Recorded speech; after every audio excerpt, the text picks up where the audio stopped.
Hi, I'm Alexa Ray Corriea, and this is the Game Maker's Notebook podcast. Today, I had the great honor and privilege to talk with Alison Lührs, narrative director at Bungie. She is so smart, so awesome. This talk has a lot of craft and a lot of methodology chatter in it. So if you're looking to up your writing game or getting your start in game writing, please give this one a listen. We talked about writing for D&D and Magic, both of which Alison has written for, writing for Destiny, working on expansions versus live service, how to start projects effectively, how theater and improv has informed the way that she writes, and most importantly, the indecision toilet. Please enjoy.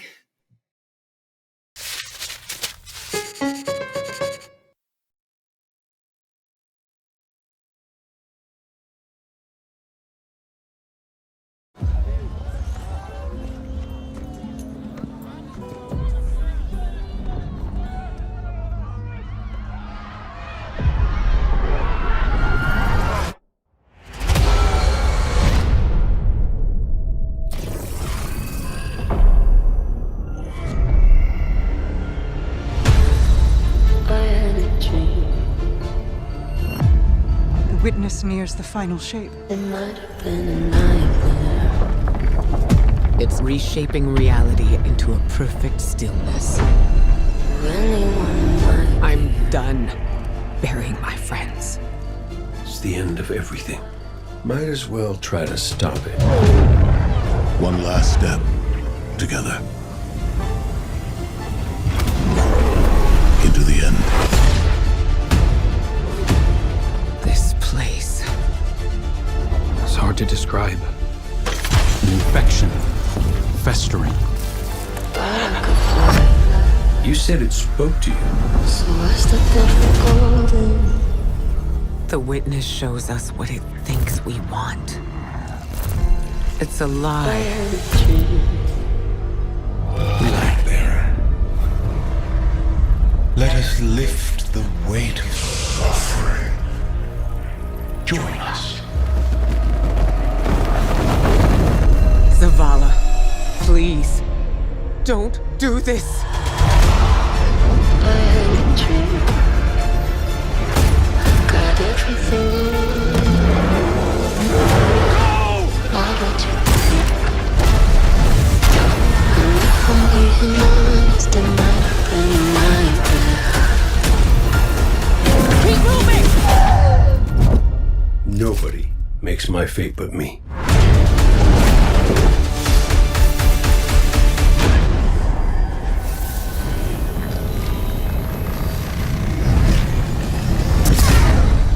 I had a dream.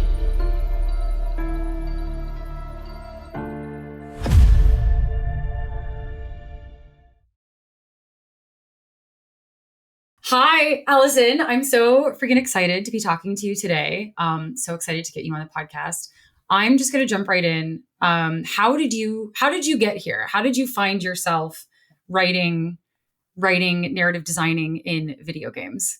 I got here on complete accident. I did not plan this. This was not my intention. The long/short story is that once upon a time I was a theater major. I was a theater kid. Yes. And I was very ready for my life to be working a really poorly paying day job, waiting tables or doing crappy social media work, and then making art with my friends at night. And that's the extent of my life plan. That's all I thought that I wanted to do. And it was all I wanted to do. Me and my friends co-founded a theater company shortly after we graduated.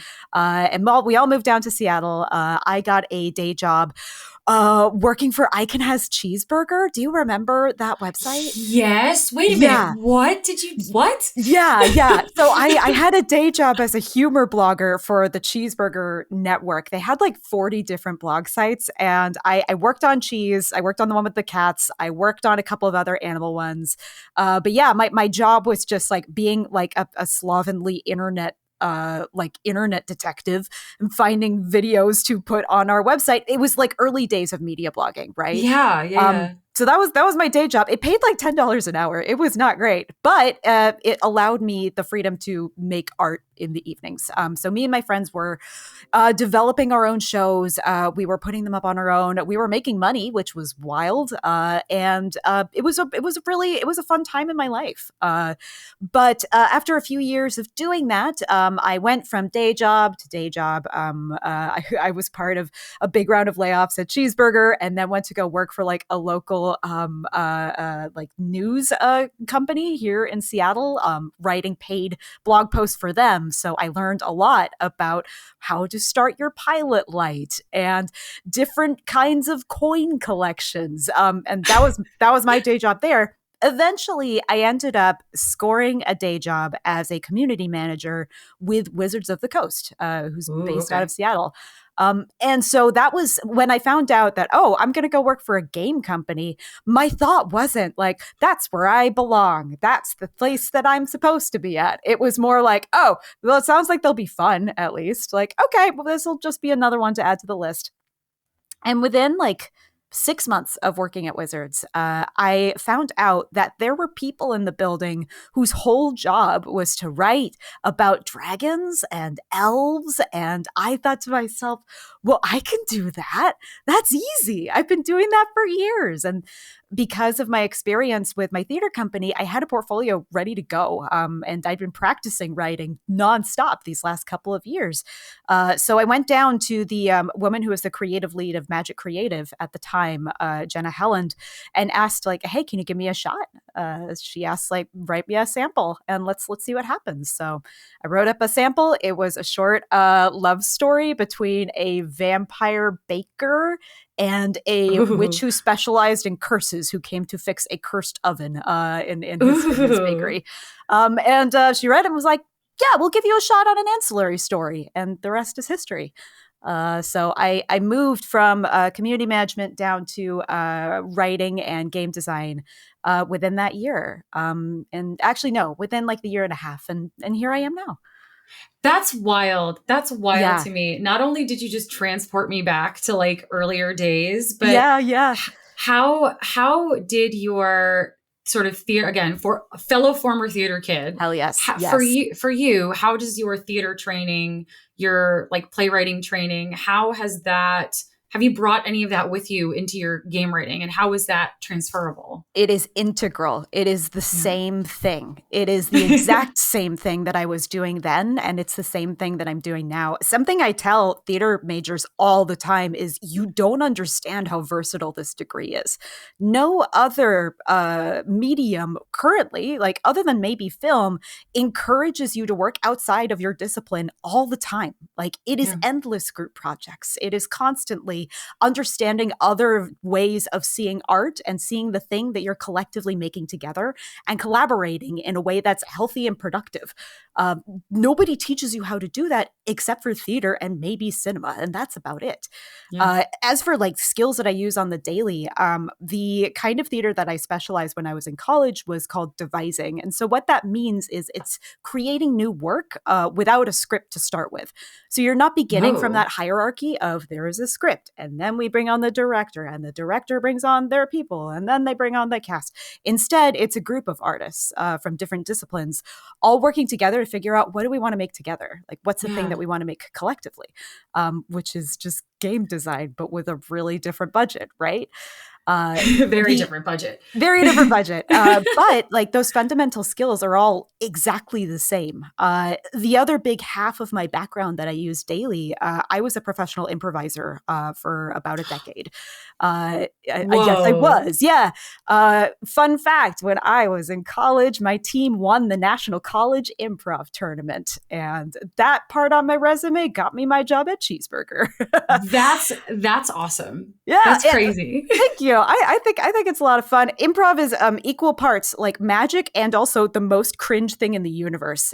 So it's always a mixed bag of when I tell people I used to do it professionally and still do, how much that plays in. But that is also a big part of what I do daily, is just that skill of being able to listen and respond.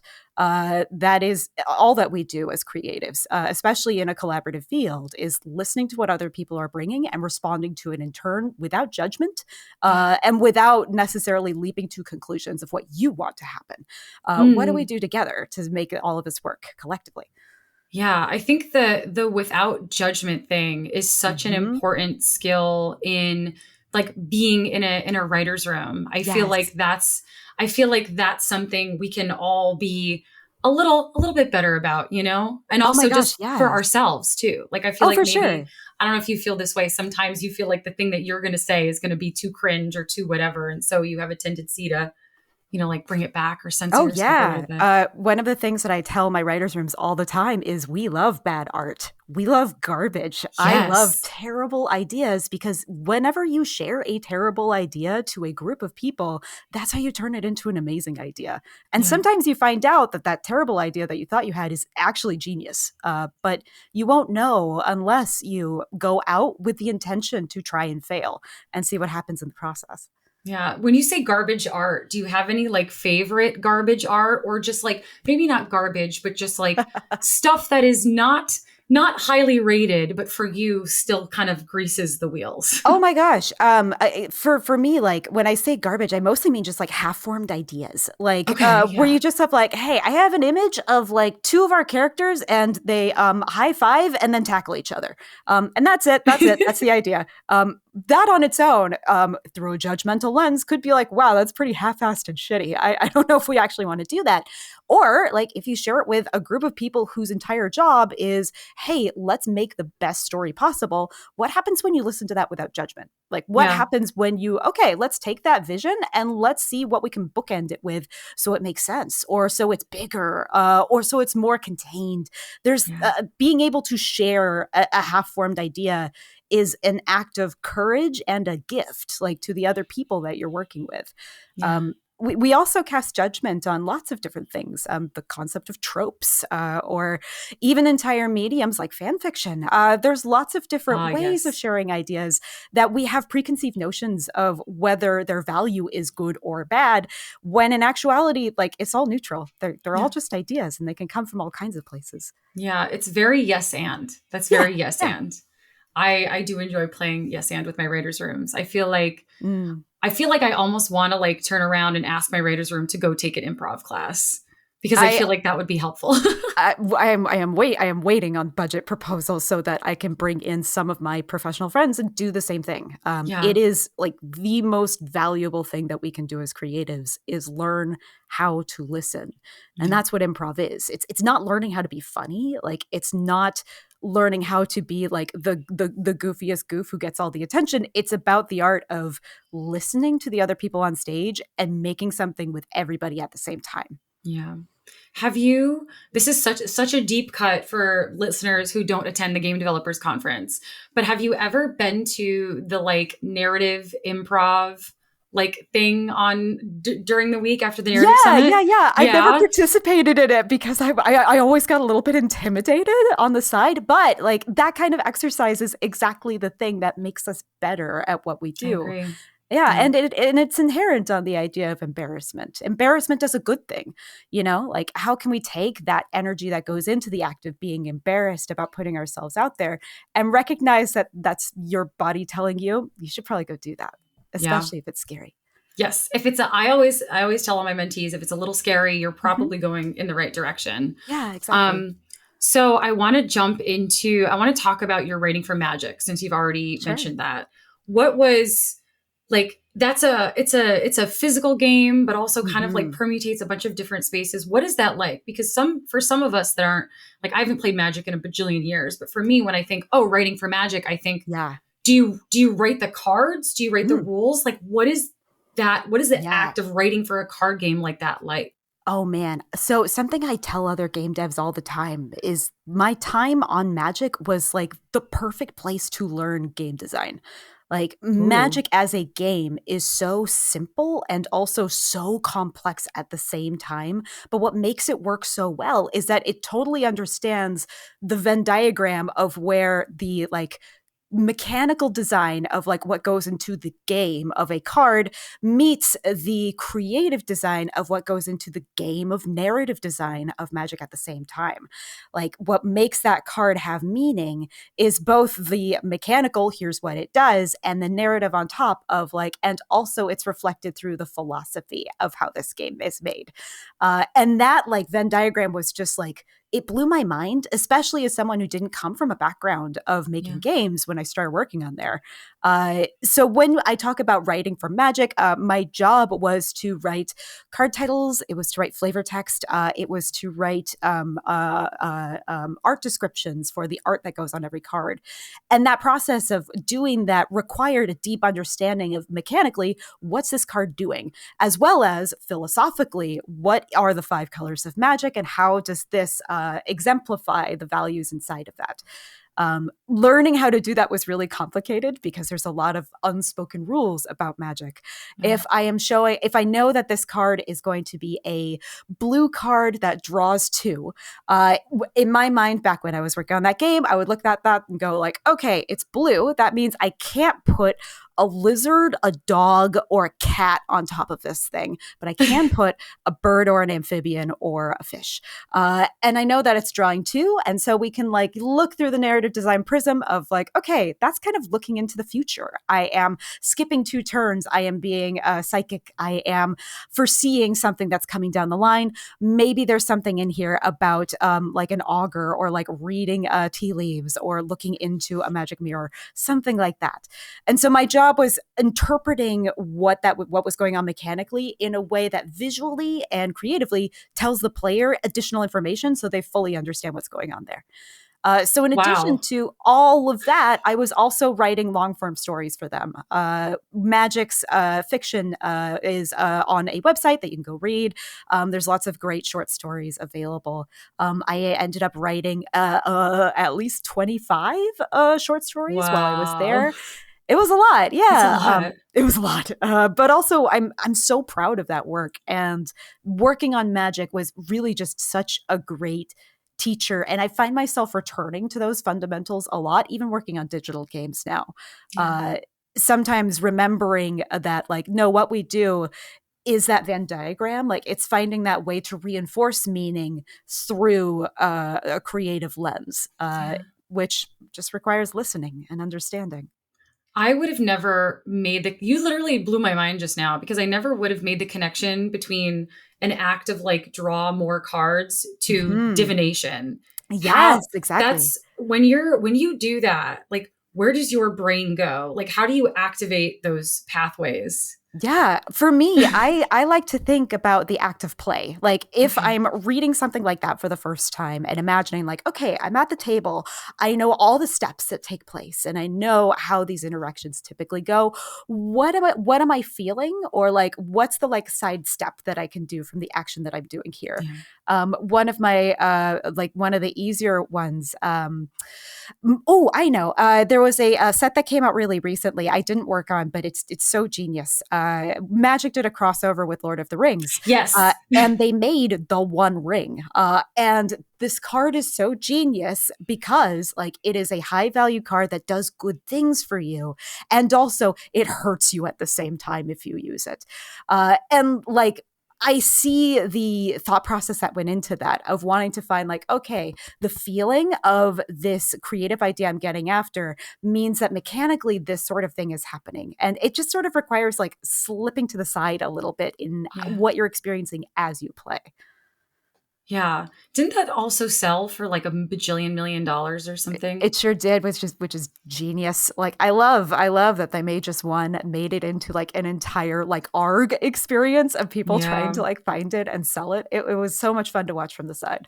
That was really cool. The ARG of it all. The idea that like it wasn't just like the players were not just playing the game, like the act of playing the game and looking for like this high value thing that only one person can find, like just so genius. Yeah, there's a lot that digital games can learn from tabletop. I think that there's a lot of really good examples of that, especially in games like Baldur's Gate 3, like taking direct inspiration from like what are the rules of how we play this experience, which parts translate digitally, and how can we lean into that.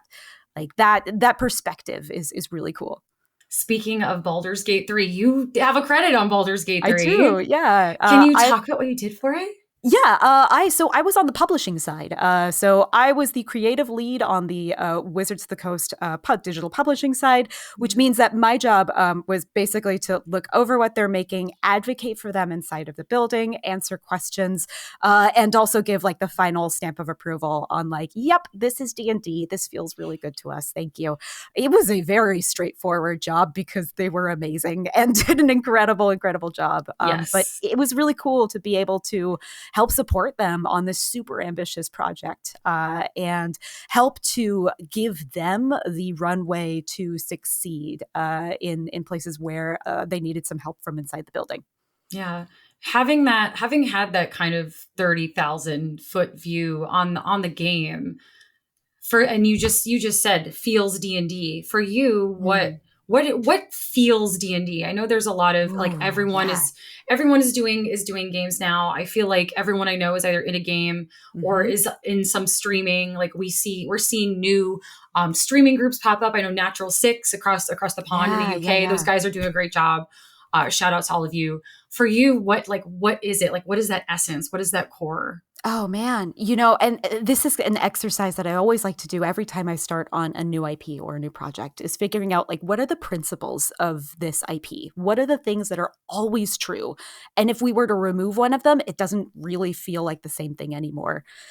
For me, D&D is always a story about found family. Like it's always a story about a group of disparate individuals coming together for a shared purpose and learning to at least appreciate and enjoy each other along the way. It's also a game about underdogs. There aren't princes in this game. There aren't like people of power who are the adventurers. It's always the working man. It's always the commoner. It's always someone who's trying to come back from a messed up past. There's always a sense of like, I'm going to punch up for the first time with the characters of D&D. One thing that we like to guide our partners through is reminding them that D&D is for a lot more people nowadays than it used to be. So I would say that D&D is about having an inclusive feel to the game. It's lots of different kinds of peoples and from lots of different backgrounds exploring and experiencing a fantastical world. But at the end of the day, it's about what happens when you work together, despite all those differences and despite coming from nothing. And I think that is an essentially American idea. D&D is very American. And, oh my gosh, yes. Well, like the good parts, right? Like that sense of like e pluribus unum, like from many one, like by using all of our skills from all of these different places, look at what we can accomplish. And that sense of underdogness, I think is also there too. D&D has such a rich history. And I love being a part of getting to watch it grow and see where it goes. Yeah, I've never thought of D&D as American in its DNA because again, you think Dungeons and Dragons, you think very Eurocentric, like castles and stuff like that. But it's not about the kings. It's not about the people in charge. Like it's about the everyman, like at the ground level. And I think that's dope. I think that's really cool. What is in your opinion, what is the most challenging thing about writing for something like D&D or Magic that is, we've exploded it into the digital space, but it began and starts in the physical space. So what is the most challenging thing about writing for that? Oh, man. I think for both of them, getting a firm understanding of what came before. Like both are such storied properties. They've been around for like literal decades, sometimes 50 years. There's a lot of history that goes into that. And I don't think that you need to be an expert on all of those like 50, like 30 years when you're writing those things. But being aware of what are the principles of the world I'm playing in is the most important thing. And I think that's consistent across both like tabletop as well as digital games. Yeah. But knowing where you are inside of this world helps you understand like, okay, where can I take these characters? Where can I take this story? Yeah. Yeah. Speaking of where you take the story, I want to talk to you about starting stories. Yeah. Because we kind of wanted to discuss this for when you're starting a any story, any game, a tabletop, a live services, digital, where do you start? How do you kick that off? Because often I feel like maybe starting is the hard part, It can be the hardest and most intimidating and easiest to mess up at the same time. I like to use the same methodology that I was taught back like 15 years ago, which, I mean, a lot like we talked about before with my theater background. Learning how to start something begins with understanding what your assumptions are about the story you want to tell and about what your audience will assume. So when I was working in digital publishing, we kicked off a ton of different projects, and it always began with the assumptions. What does my audience assume about my genre? What does this audience assume about the tropes that we're going to be playing with? Both in terms of like, what's the mechanical genre? Like it's a roguelike, or, it's some kind of an RPG. What does an audience assume when they hear that? And what do we assume about what we're going to feel when we hear that too? I like starting with assumptions because it tells you what are the important parts that you need to hit. And what are the opportunities for things that you can subvert? And you should be hitting like 2/3 more than what you are subverting. Audiences like to feel like their head is packed. They want to feel like they are a genius. They want to feel like, oh, here, I promised you a horror movie. I'm going to show you a horror movie. Here you go. They don't want to be surprised and walk into their horror movie only to find like, wait, why am I sitting down to watch Mission Impossible? That's not what I'm here for. But when we think about games, I think that we want to find those places of familiarity, and we want to find where are the things that we can make ownable, that we can just kind of like switch in a way that's not going to feel like we're abandoning our audience, but we're surprising them in a way that's fun and interesting. And so whenever we start from assumptions, that's something I like to challenge my team to do. It also helps us from getting too far up our own ass and our own ideas. And remember, like, nope, we're making this thing. So let's use that as a measuring stick to get back to it. Did when you start like when you're talking about all these things physically, like what do you do? Do you guys like whiteboard it? Do you mural board it? Do you just sit around and talk? What is the physical side of that discussion? Oh my God, I am a magpie for whiteboards. I will find them. I will find everyone in the building and I will bring it to me and bring it to our room. Another pro tip, I always love to use Post-its on a whiteboard rather than writing on the whiteboard itself. That way you can move them around. You can hand them out to people and have them pass them up or place them where you want to. The next step after assumptions is like looking at all of those assumptions and then grouping like to like. What are the things that are similar? What are the things that feel like they belonged in a little cluster together? Those things we can collect together, and then we can label those clusters of like, hey, we're seeing that like this category of thing is pretty important. This category of thing we all kind of hate and we want to subvert it. And once we have like those names for those clusters, those are our principles. The things that we want to keep are a Metroidvania should have you visiting lots of different areas and then retraversing the ones that you already visited. An RPG should have lots of different ways to create a character with lots of different branching choices. Those principles are the thing that we will hold onto for the rest of the project. They're our measuring stick, so that every time that we are making our great big RPG and someone is like, oh, you know what? I really, really believe that we should do this thing that is the opposite of an RPG and like a single player thing where there's no branching. We can always look back to our principle and go like, this doesn't match. This doesn't fit the thing that we decided that we were going to do. Yeah, it's a cool idea, but we're going to release it to the universe and send it on its way. And maybe we'll do it some other day. But right now, we're going to do this. I love principles because they help keep us on track. It is so easy, especially in game dev, to enter into the horrible toilet of indecision where everyone's just kind of like spiraling It's definitely around a toilet, and not making a choice. And you're inside the toilet and you can't get out. It's the worst. Making a choice is easier when you have a principle that you can point back to.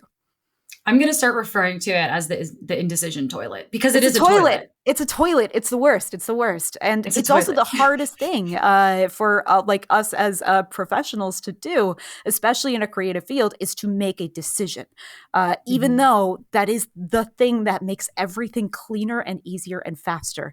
I think it's very easy for us to have FOMO sometimes over all of the different cool ideas that we could do, or fall into the trap of like, no, I think we need to validate for the 5th time in order to be certain that we're going to do this. Instead of sometimes it's time to make a choice, and making a choice clears the path so we can move forward quickly.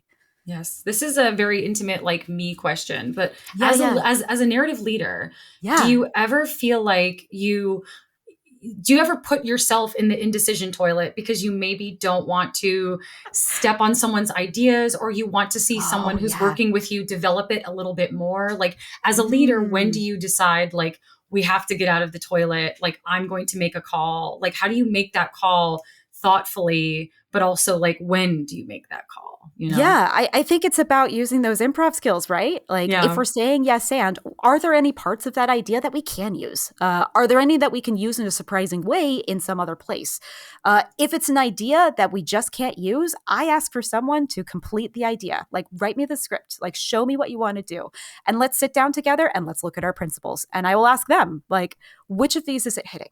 Like, which of these is it not? That's a teaching opportunity. I would rather use that chance as an ability, as a way to coach towards finding a way to help them see, how do I use these to measure myself? And if that doesn't work, then, like, that is the hard point of like, hey, I'm really sorry. Thanks for taking a shot at it. It's not going to work out this time, but I want to make sure that you have agency over the next thing that you work on. What do you want to do next? Yeah. Given an opportunity to turn it into, like, that feeling of powerlessness can sometimes suck people in, especially after an idea has been thrown away. How do we give that power back? Yeah. That's really incredible. I'm going to have to write all of that down. It's a very thoughtful way of thinking about it. And also thanks. The indecision toilet as well. Like that. I hate the indecision toilet. I'm adopting that. I'm adopting it. Please do. It's the worst. Putting it in my methodologies. That would be a good GDC talk, how to get out of the indecision toilet. Get out of the indecision toilet. 30 minute. I'm writing that down. That's a good write it down. You did a GDC talk, not last year, the year before on oh my gosh, it was on like theater and writing for video games and Destiny, and how we sort of theater through like the lens of Destiny, which was so incredible. If you have a GDC subscription, it's on the vault. Please go watch it. Let's talk about Destiny a little bit. So we've talked about writing for tabletop, which is a little more open-ended, and you've talked about theater. Destiny is famously a live services game, an ongoing game, an ever evolving game. What are the core tenets of writing for a live services game, especially one like Destiny that just has like, are we at 10 years? Is it been 10 years? It's 10. 10 years of lore. Wow. Happy 10 years. Yeah. Yeah. How do you do that? Yeah. So a technique that I had taught to my team that I've been using for a really long time also comes from the world of improv, is the idea of thinking of storytelling without defining an ending. Because in the world of live service, things have to keep going. There always has to be something that's coming next. There should be endings. There should be small endings, endings of sagas, like the Final Shape ones, endings of individual character arcs. Who do we need to wave off into the sunset to go elsewhere? There should be endings, but also you need to always leave open room for like something to happen next. And so the metaphor that I use when talking about that is thinking of storytelling as thinking of like a fridge, like a refrigerator. Okay. And as we're telling stories, we are stocking the fridge with lots of different ingredients. I am introducing a character and I'm putting that character into the fridge. And that character says something about how, they went to the bank earlier today. And that idea of a bank, we're just going to put in the fridge. Anytime that you're telling a story, you are filling a metaphorical fridge with lots and lots of different ingredients. And the trick and the magic as a storyteller is being able to like open up the fridge and remember what's in there. Like, I mentioned the bank a couple of episodes ago. Let's bring that back and let's see like what happened when we went to the bank. Or I showed a character with a broken nose at the very beginning of this scene over here. Let's remember that broken nose and revisit it so we can see how they got it. And so that idea of like opening up the fridge and checking it and then making sandwiches, like making connections with all the different things that are inside, like that's how you get this loop going of constantly filling the fridge with new stuff and connecting the stuff that's in there, filling it with new and connecting what's in there. That way there's always something to build off of. So as we're making live service games, I always tell the team, like, let's think of like, what have we already said? What did we already imply? What's in our past? What's happening back there? What can we find by looking backwards so we know where we're going in the future? Yeah, I like the fridge metaphor because your ingredients are also not infinite. Like you will eventually you run out. Yeah. And that's when you know your story's over or when you know that an arc is over. The more sandwiches that you're making, the more that you're tying things up and buttoning things up and you're saving that one trip to the bank as the last thing. And that's when you know, okay, there it is. We found it.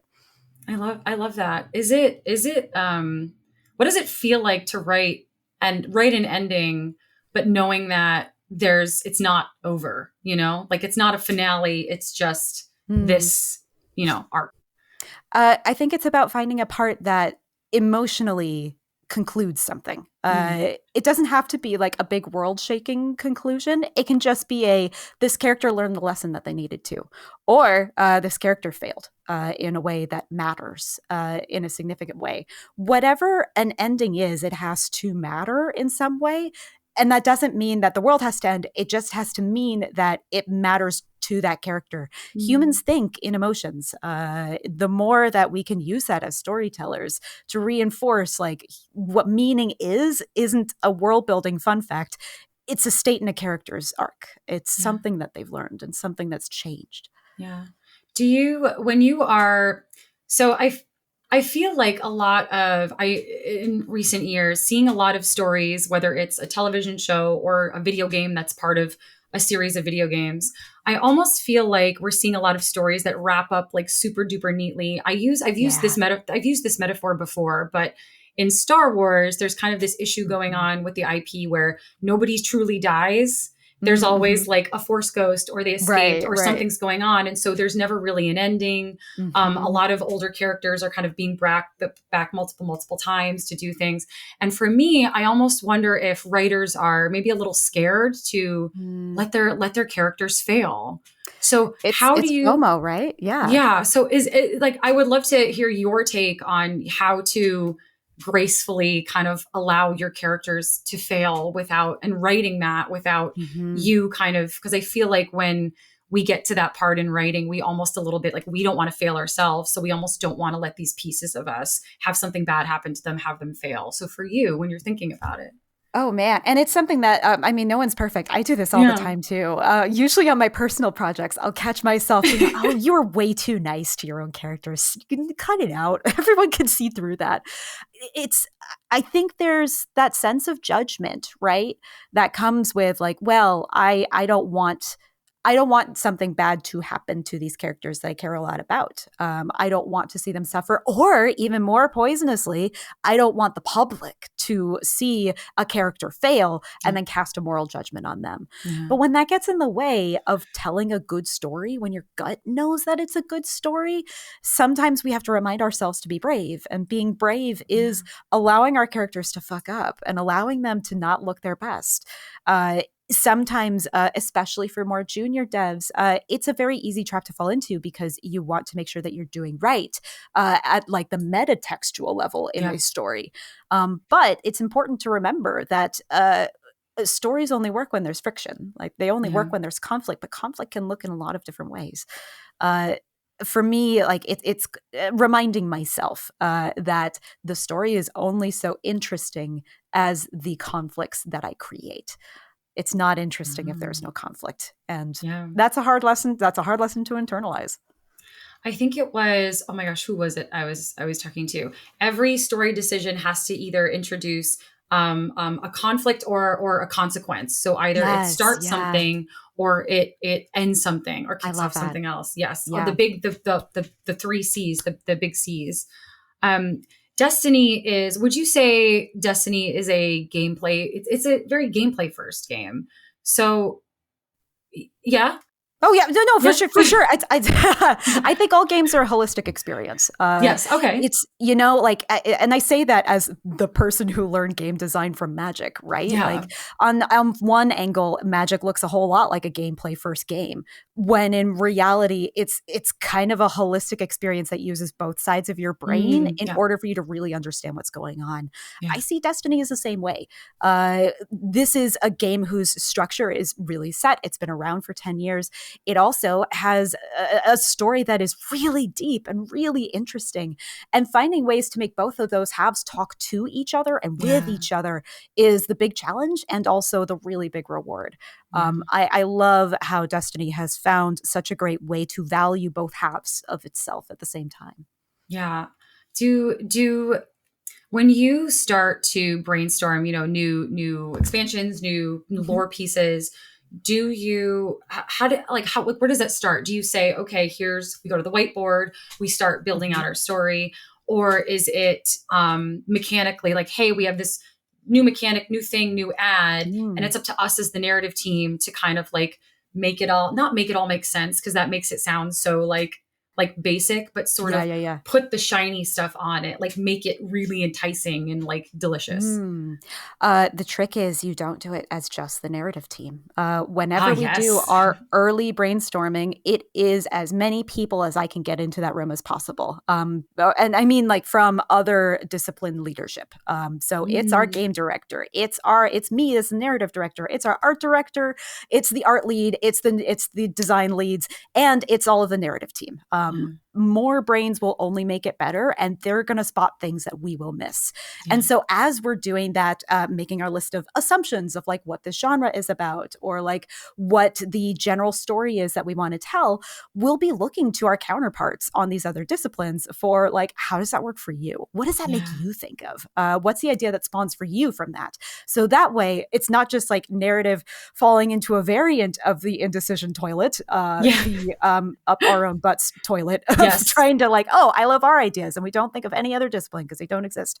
Instead, how do we take those cool ideas and like make sure the right people are in the room at the same time so that we're all doing this together? That's how we come up with our most sticky settings, our most sticky activities. All of that comes from talking together. Yeah. I worked on the impetus for that question many, many moons ago. I worked on Call of Duty, and Call of Duty is famously gameplay first. So it was, here's what we're doing, here's our environment, and then story came after. And we were not, I don't want to say an afterthought, but it was very much like narrative. It's hard. It was hard, and narrative was separate. And for a property like Warzone, for example, it was our job to, they kind of gave us a box of Legos and said, here are all the Legos you get to use. You need to figure out how to fit them together in a way that is interesting and that also like serves the gameplay. So we were always in service to gameplay. So I've seen more and more and been on more teams where that's no longer the case, where your narrative team is starting to integrate with design. On my current project, I actually work really closely with engineering and design, which is really cool. So and a lot of people talk about siloing and trying to de-silo your team. So for you, when you get into the room with the art director and maybe engineering or a 3Cs, whatever, how do you encourage them to participate in your narrative? Yes, and like, how do you get them into it? Oh, I go full college professor. I ask some questions. Well, what does that make you think of? Like, what are you excited about? Like, what do you imagine this character doing? Like, I love to ask them directly. Like, where's your head at when you hear this? Because that's just collaboration 101. You're listening and you're responding. What does it make you think of? Like, what do you want to say? sometimes it's tricky and sometimes it's easy. I think a lot of people, especially creatives in other fields, are looking for ways to demonstrate their creativity too. And just because we're asking them to be involved in a story discussion, obviously it doesn't mean that, hey, you're part of the narrative team now, but it does mean that, hey, we as experts are recognizing your expertise in a medium that's next door to ours. How can they complement each other? And some of our coolest ideas have come from those moments of everybody is in the same room at the same time, and out of left field, one of our producers raise their hands and say, hey, I think this thing would be cool. And all of us get to go, yeah, that thing would be cool. That's an environment that I've done my best to try and encourage and introduce in my time here since I arrived. And all of that really comes from Wizards.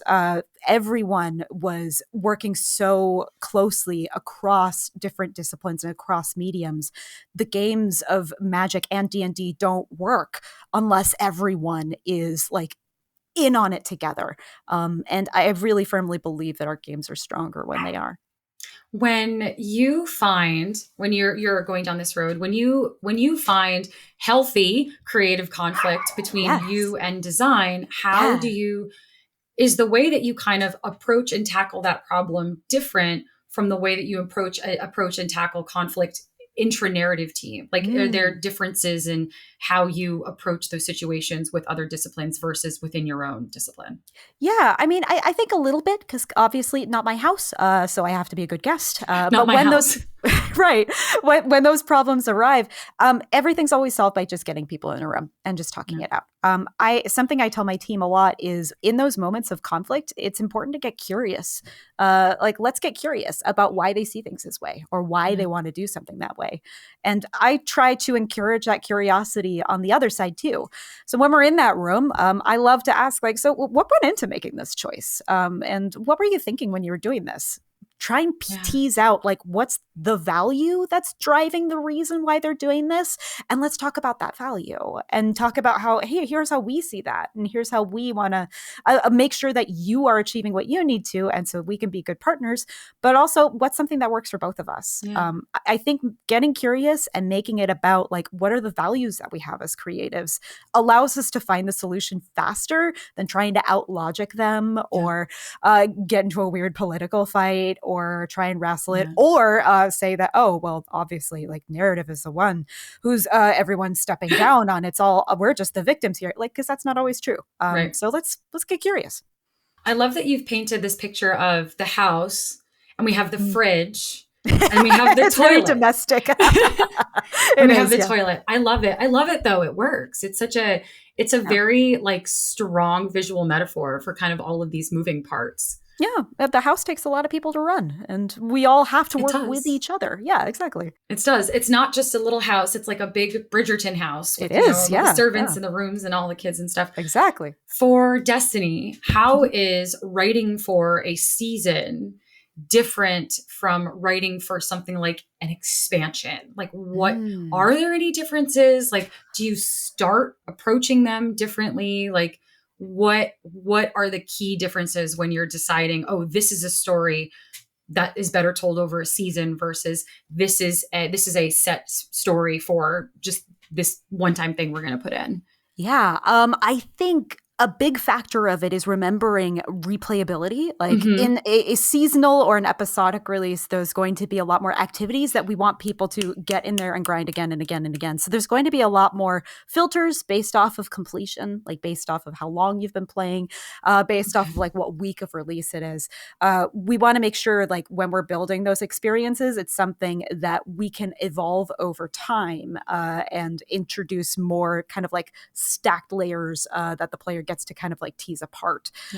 Whereas with an expansion, it's kind of an all-at-once release. There's obviously some replayability that we encourage people to do, but we know most people are probably going to play through the entire experience and then go to the seasonal content and then grind and play all that fun stuff. So on the narrative side, mostly it's structural, knowing that we're going to get like fun bespoke missions in both, but recognizing that on the like episodic seasonal side, we want to make sure that we have like a kind of like layered experience for players to play through as they're revisiting it. Ooh, what is your Which do you prefer either? Is either one your favorite storytelling? Can you do more with a season? I've only worked on one expansion, just the final shape so far. Which was excellent, by the way. Thank you. I'm so glad. A lot of people worked really hard on it. I'm really happy folks like it. And so I've had more experience on the seasonal side, but I don't know. I think there's pluses and minuses to both. For me, it is, I don't know. It's about the same level of like planning that goes into each, from like the narrative, like directive side. The nice part about the way that we structure our stories is that both seasons and expansions are equally important in terms of story. Like we will introduce really big stuff in both, which is nice. I like that we get to have such a variety, and especially in the seasons and episodic content, we get to experiment and kind of go have fun with pulling stuff out of the back of the fridge for those. Do you ever find that when you're starting a story, when you're working on a story, do you ever think about the sort of the balance between fan expectations versus what's serving the game that you're making versus stuff you want to tell? Because I imagine Destiny, having been around for 10 years, having such a very passionate fan base, having such a dedicated fan base, is fan expectation a big factor in when you put these stories together? It's true across like all of the properties I have ever worked on. I managed to pick all the ones that have been around for a long time and have very passionate players. This is why the assumptions are so important, because like that fan expectation, that is the assumptions that they make about the game. What are the assumptions that they have that are healthy and true and keep us in line and keep us making the game that matches the measuring stick that we're using to make sure it still feels like Destiny? Yeah. And what are the expectations that don't necessarily make for a better game? Those are the ones that are okay to look at and go like, I want you guys to have a good time. So we're going to gently thank you and ignore that for now. But also like, get curious about what's at the root of the thing they're asking for. Yeah. One of the tricks from my community management days is learning to read for what's the thing behind the thing? Like, what's the actual note that they're giving? Because, hey, we want you to do more of XYZ. Sometimes it isn't them asking for XYZ, it's them asking for ABC. And so like when you can like look through the matrix and find the thing of like, okay, here's the thing that you want that we can actually do. And when we do it, it's going to feel like a surprise because you weren't actually asking for it. Yeah. That's the fun magic. To you, what you said, what feels like Destiny, like what is the from a story perspective, what are kind of the adjectives that make a story feel like a Destiny story? Like, do you have like, these are the three that everything has to hit, or does it change with seasons?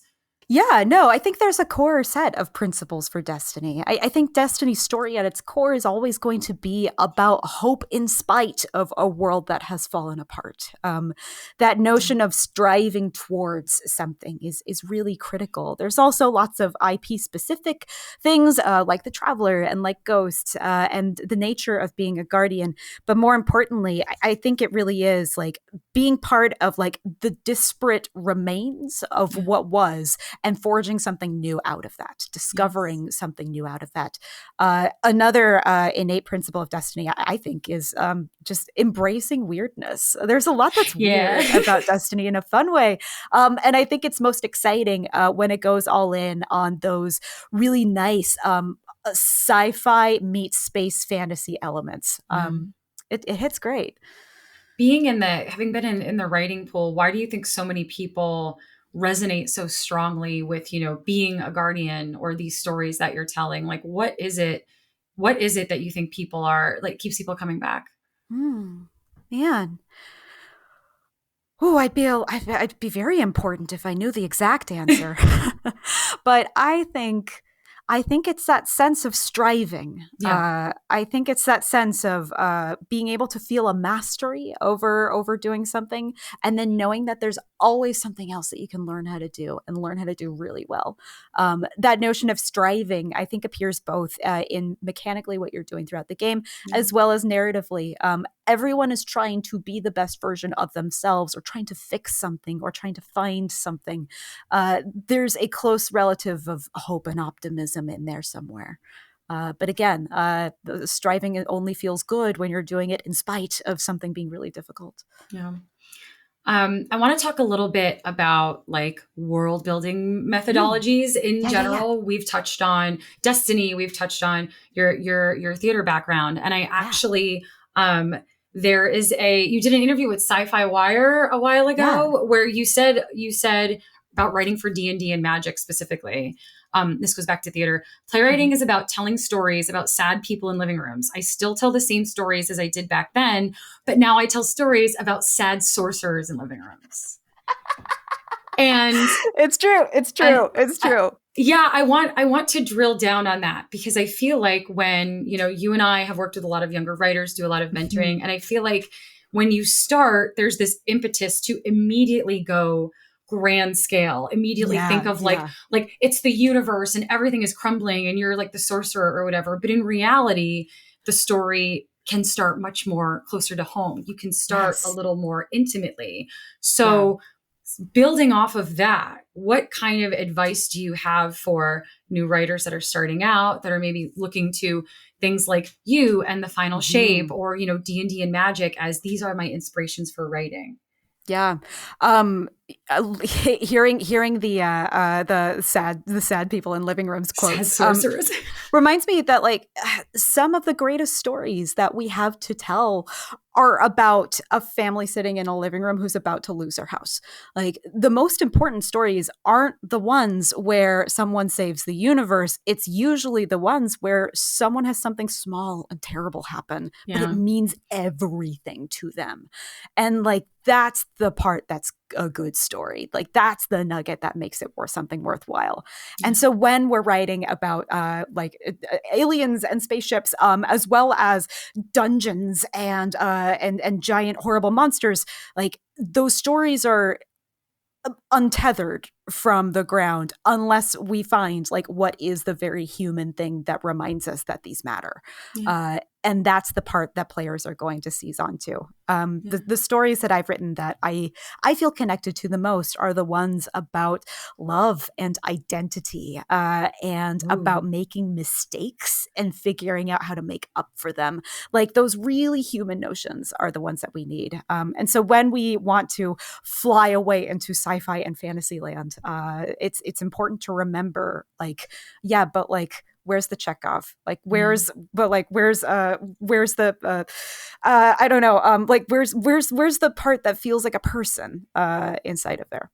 Yeah. Do you find that writing, because you've written for big fantasy and big sci-fi, how is writing for them similar but different in your opinion? Oh man. I know that's a deep one.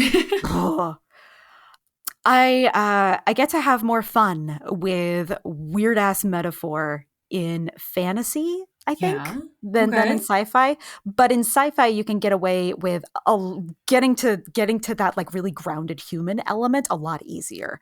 I think both have challenges. Like for me, at least with sci-fi, like there's always like there has to be a root of earth in whatever you are making, or a root of like a familiar world that we are in. In fantasy, it's very easy to go off into wacko land and have it be like very unrecognizable from the world that we live in. So I think like trying to find that human element in both is easy and hard at the same time. But at least with fantasy, like the tools and tricks of being able to use magic as metaphor is really fun. Same as with sci-fi, being able to use and tap into those really potent tropes of self and identity and fear is very, very grounded and fun. Yeah. I never thought of it that way. That's really interesting. This is like more of a technical question, but I would love your opinion on it because you've done all of it. Industry trends in terms of how we think of writing, narrative design, or writers' rooms have changed a bit in the last couple of years. I've seen a lot of companies are specifically separating the writer job from the narrative designer job. And I'm wondering what you think about that, because we've talked about narrative design a lot, and those two things feel very, very intrinsically Yeah. linked, but some people don't, they tend to separate that out. So like, what is your feeling on that? It totally depends. I think it depends on the kind of game that you're making. I've worked with studios that have them as like the same job. When I was at Wizards, narrative design and game design were the same job, which was kind of trippy, and writer at the same time. So you had to like do all three. It was pretty wild. But I've also worked with a lot of studios where they separate out, like the writers and the narrative designers are two very different jobs, totally separate. And I think like both of those work depending on what game that you're working on. Like Magic is such a melange of different like mediums working at the same time. And the other studio that we were working with was making something that needed to have specifically a lot of narrative designers who were able to understand how everything all fits together. So I think it kind of depends like what kind of game that you're making. But my instincts, obviously, I think the more that you can get people who understand how both work, the better time that you're going to have figuring out what story you can tell and in what way. I feel, do you think that, I think another side of this is also maybe people might see narrative design as more technical, more game design, and tend to sort of split that out. Do you feel like as a writer having game design knowledge and a little bit of technical know-how, do you feel like that has ultimately helped you in your career? Absolutely. Yeah. I think we as writers can only, especially in this medium, we need to know what is possible before we know what shape of things we can put inside of it. Narrative design and writing is the most flexible discipline, right? Like we can bend and we can stretch in ways that like game design and art and audio just can't. That's a real gift. And we can only really maximize that gift when we know like what is possible, what isn't, what ideas are super duper cool on the whiteboard, but we just can't make them high five underwater. I'm really sorry. It's kind of impossible. Being able to know the why of why those don't work is really important. So I value having at least a passing knowledge of the possible. I feel like high-fiving underwater was a very specific example. It felt like the good combination of just like two things that I know I would get yelled at if I asked to do. So yeah. Oh, okay. So no high-fiving underwater in Destiny. I make no promises. In the same sci-fi interview, also, you said on getting into game writing, aim with an elephant gun, not a pistol. And for everyone who has listened to this incredible interview, I think they're beginning to understand that sort of broad approach is probably a good way to get in if this is their dream job. So for all of those hopefuls listening and all of those young game designers that are listening, what could you expound on that and just sort of explain a little, like give your advice, like how do they get to where you are? Yeah. The only goal I had was to tell stories with my friends. That was it. That was it. I did not have any kind of stipulation on that as to what medium it was or where in the world it was or who it was with. I just knew like, I just want to tell stories with my friends. That's it. And moving through the world with a goal that broad meant that I could go from crappy job to crappy job and aim to make it a little bit closer to that really, really big goal. Every job that I took, I would kind of weigh and measure against like, okay, does this get me a little bit closer to telling stories? Does this get me a little bit closer? And that helped me guide my way to finally landing in the right place at the right time. And I had the courage by then to sit at my social media desk and know that there were people in the building doing what I wanted to do and knowing that I had the ability and the talent to be able to do it. So by aiming with that really broad goal, I think it allowed me to work my way more easily or at least a little bit more smoothly into achieving it than if I had the goal of, I'm going to be narrative director at Bungie. Like that, because that's very hard. That's a hard-ass goal. Yes, and well done. Thank you. I was not planning on this. But yeah, like the more that we can move through life unafraid of failure and holding on to goals where there's a lot of ways to make that possible, I think is a way to living a happier life than one if you have a very specific goal that's easy to fail. Yeah. I think that you really hit on something there. I don't think any of us have planned to be where we have ended up. I certainly never thought I'd be Super working no. on Marvel. Like Yeah, if you, yeah. if you had told me that when I was getting my master's degree in college in what I was writing about, it was Japanese literature and American cinema, and I was writing Oh, about cool. Kurosawa and Shakespeare. That was Oh, my jealous. Amazing. that was my master's after I Nice. wrote this big thing about the Lord of the Rings as a medieval romantic lay and like all that stuff. Mm. And now I'm like writing on Marvel, which is like two totally disparate things. I don't think any Yeah. of us that are in this industry ever planned to kind of end up where we are. Definitely not. I've worked with philosophy PhDs. I've worked with high school teachers, high school history teachers. I've worked with so many chemical engineers. I've worked with a former brewer, and I've worked with a gazillion painters who had crappy day jobs.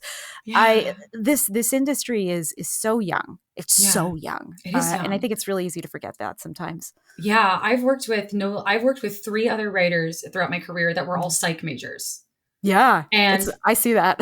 well, that particular skill, like when we're doing character creation and we're putting Yeah. together conflict, is Mhm. just the stuff that comes out and the stuff that they're able to Yes. sort of explain is incredible. So I think I agree with you. I think it's really important for us to remember industry is still young, Mhm. and we can come in through any door, Absolutely. any door, Yeah, the you front never door of know. the house, the back door of the house. You can come in through the basement, be a weirdo. Like, who knows? There's lots of ways in. Yeah, I'm definitely a basement door, for sure. Yeah. I think I was probably delivering something to the house and then like realized the door was open and just kind of like snuck my way in. Yeah. Peeked in, checked out the fridge, looked at Can the I live here? toilet, stay. Yeah, this is okay. The weird toilet. It's got a nice fridge though. Yeah. I love it. Thank you so much for that. The gift of the indecision toilet. The indecision today. toilet. Yeah. No problem. Everyone listening, like take that back to your writers' room. Know and fear the indecision toilet. It's the worst. Know and fear it. Allison, thank you so much. This was such an incredible conversation. Thank you, friend. I'm so excited we got to talk, and I'm excited to see what you do next. Same and likewise.